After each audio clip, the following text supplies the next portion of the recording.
let's take a look at our top 3 golfers in our CBSSports.com power rankings for the Masters this week, with this year's Valspar Classic being the first major event on the newly updated Copperhead course. Matt, you grew up in this area, but you don't always play in the Arnold Invitational. What's it like to come back? Golfer Adam Scott continued his quest for 3 straight PGA Tour wins. Tiger Woods may be even further from returning to the course than we originally thought. Our golf writer Kyle Porter joins me with the latest. Kyle, forget swinging a golf club. It sounds like Tiger's having problems even just sitting down. We are out here with Bill Haas. So Bill, how was your practice round today? How are you feeling? So even though the old saying drive for show, putt for dough still holds true, distance has truly become king. All the pressure, this is for birdie.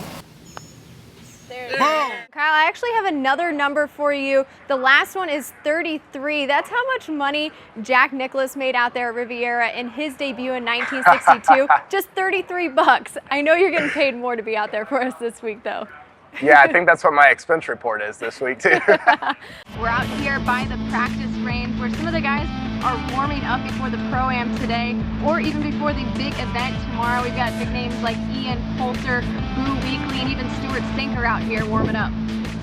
If your weekend didn't consist of any wardrobe malfunctions, you should consider it a victory, because these athletes were not as lucky this weekend. For example, how would you like to hit a golf shot in your underwear on national television? Well, Gary Woodland did Sunday in the PGA's Honda Classic in efforts to preserve his white pants while hitting out of the drink. Priorities, people. Priorities. He finished in the top 3 in his last 2 tournaments, but took home first place in the Farmers Insurance Open this week. We're going to kick off Inside the Numbers, presented by Microsoft, with Brant Snedeker. I'm Teryn Schaefer with CBS Sports.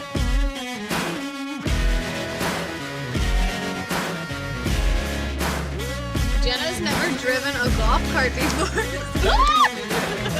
Welcome into the site of the PGA Tour's Valspar Championship and one of the most pristine resorts and golf destinations in the world. I'm Teryn Schaefer here with CBS Sports at the world-renowned Innisbrook Resort in Palm Harbor, Florida. Come on, admit it. Deep down, all of us want to smash the ball off the tee as far as we possibly can. Big hitters have taken over the game. From Bubba's pink driver to Dustin Johnson's athletic swing, the long drive kings have established their spot atop the leaderboards on the PGA Tour. And it's all in the numbers. 3 of the top 5 guys in the 2015 official world golf rankings were in the top 5 in driving distance last year. The 2 not in the top 5, Jordan Spieth and Ricky Fowler, were no slouches off the tee either. So out here on the 19th longest course on the PGA Tour this year, out of all 50 sites, let's take you beyond the course with Microsoft. A lot has changed since the days that Palmer and Jack armed themselves with their persimmon wood weapons, like technology, Tiger, and the yearning for distance. Today, the average PGA Tour pro hits it about 280 yards off the tee. But how does that stack up to the driving elite? The top 5 in the world off the tee last year, Johnson, Watson, Jason Day, Adam Scott, and J.B. Holmes, all finished in the top 20 in the official world golf rankings. We also need to include big hitter Rory McIlroy in there too. Even though his injury prevented him from notching the same number of drives, he ranked 3rd in driving distance in 2014.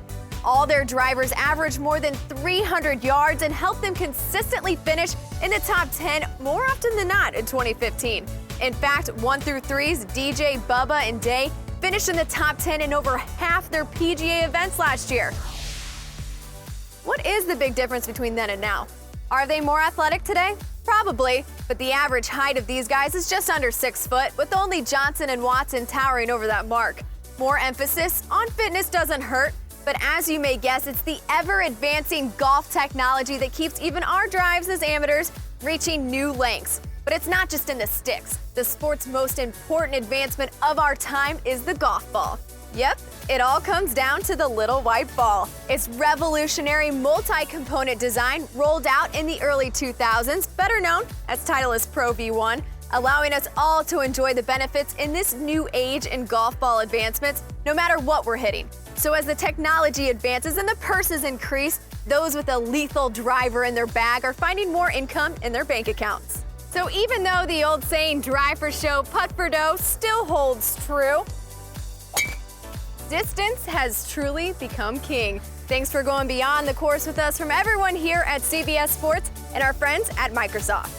It's the 1 week each year that we are guaranteed history will be made, so it's time to make some predictions on how that storybook ending will turn out this week at the Masters. Kyle Porter joins me with his crystal ball in Augusta. Kyle, let's start with your first prediction, and some people might not like this one. Actually, the defending champ Jordan Spieth, you're saying he's going to finish outside the top 25.